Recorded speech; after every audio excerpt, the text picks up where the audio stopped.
faire le coup de la fable, à dormir debout. Tout caché sous le sable, ça n'ira plus du tout. Maintenant on est là, là, là. Il y a le monde qui brûle, il est devenu fou. Quand on fait le calcul, ça claquette de partout. Maintenant on est là, là, là. Si tout va de travers, Vous vous souvenez, c'était il y a 6 ans, on appelait ça la COP 21. La COP 21, c'était 196 pays qui s'étaient rassemblés à Paris pour réfléchir au problème du climat. C'était un problème qui déjà nous semblait dramatique, mais le drame a plutôt tendance à augmenter. Nous voyons beaucoup autour de nous des grands effets climatiques, des catastrophes, et on voit bien qu'il y a une urgence. Eh bien, c'est ce que disait à Paris. Et à Paris, on essayait de se donner comme objectif que la température n'augmente pas plus de 2 degrés, et pour ça, de décarboner, comme on dit, enlever le gaz carbonique, les émissions de gaz carbonique au maximum de ce que les humains font sur la Terre. 2050, en principe, plus d'émissions de gaz carbonique.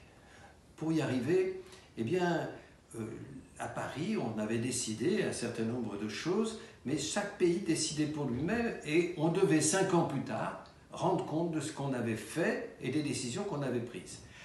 5 ans plus tard, nous y voici, en vrai dire, on est 1 an de plus parce que il y a eu la Covid et qu'on ne pouvait pas se réunir. On est là, donc en 2021, on est là pour faire les 5 ans de les accords de Paris et vérifier que c'est mis en œuvre. Le problème, c'est que c'est pas si facile, d'abord, de venir à Glasgow, puisque ça va se passer à Glasgow. Je ne parle pas de la santé de la reine d'Angleterre, mais je parle de tous les pays qui ont des règles de circulation qui sont difficiles aujourd'hui à cause de la Covid, qui ont peur des quarantaines, qui ont peur... Et là, il y a un vrai problème. Et c'est un problème qui touche surtout les pays les plus pauvres. Or, les pays les plus pauvres sont absolument nécessaires pour le succès de la Covid, de la COP 26. Pourquoi ?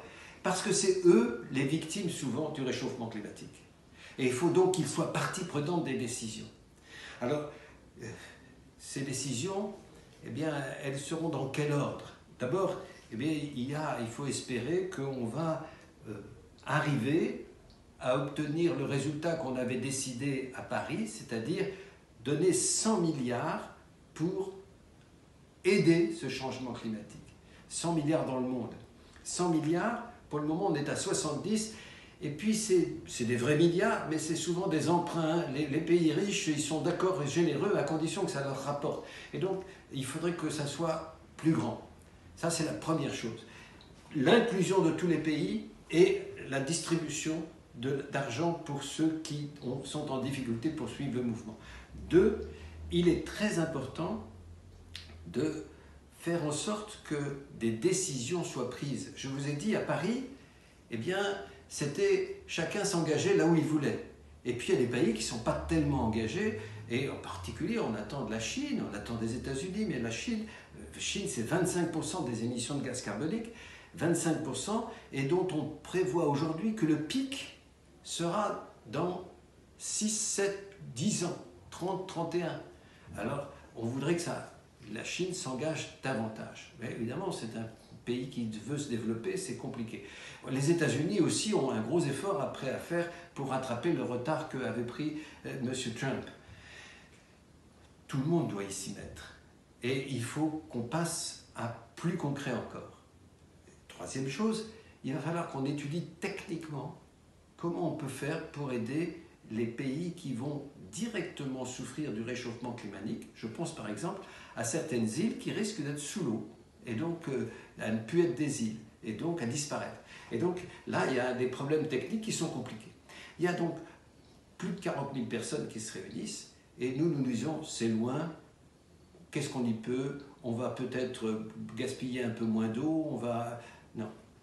Le pape nous a dit, c'est très important, le 7 octobre, il a réuni 40 personnes les personnalités les plus importantes, les personnages les plus importants des religions du monde pour prier pour cela et pour faire un texte engageant tous les croyants du monde à faire quelque chose pour l'écologie.